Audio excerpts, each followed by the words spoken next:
The ocean was calm, but the radar told a different story.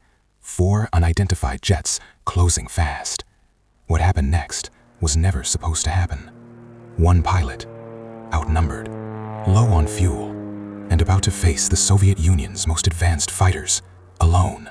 November 18, 1952. The Korean War had reached a dangerous phase. Behind the front lines, a hidden conflict was unfolding. Officially, the Soviet Union was not involved. Unofficially, their elite pilots were flying combat missions. The battleground, the skies over the Sea of Japan, near the North Korean border. At the time, the United States Navy relied heavily on the Grumman F-9F Panther, a straight-wing jet designed for ground attack and fleet defense. Meanwhile, Soviet forces deployed the far more advanced MiG-15, a swept-wing interceptor capable of higher speeds, faster climbs, and superior high-altitude performance. On that morning, Lt Elmer Royce Williams launched from a U.S. Navy carrier with 3 other Panthers. Their mission was simple: strike ground targets in North Korea. But before they reached their objective, radar operators aboard the fleet detected incoming aircraft, fast, high altitude, closing in. The order came immediately: aboard the mission, intercept the unknowns. Moments later, visual confirmation: 4 MiG-15 fighters, highly trained Soviet pilots.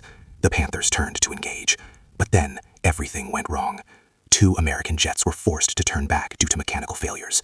Suddenly, Williams and his wingman were alone, 2 against 4.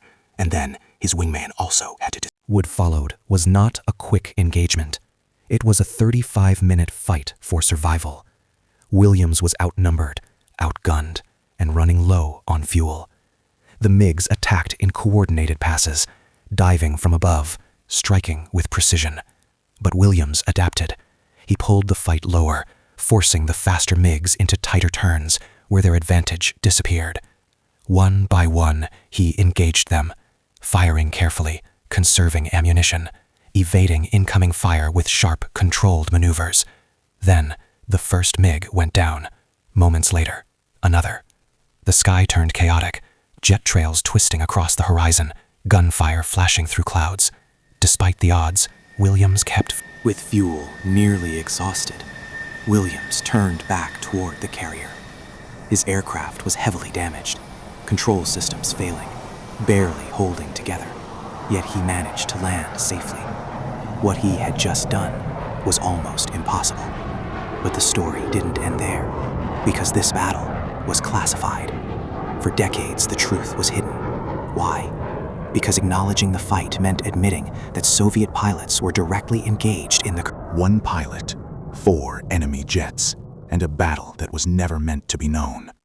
Lt Royce Williams didn't just survive. He rewrote what was possible in aerial combat. His story is not just about skill, but about discipline under pressure, and the thin line between defeat and legend. Subscribe for more real military history and modern defense stories.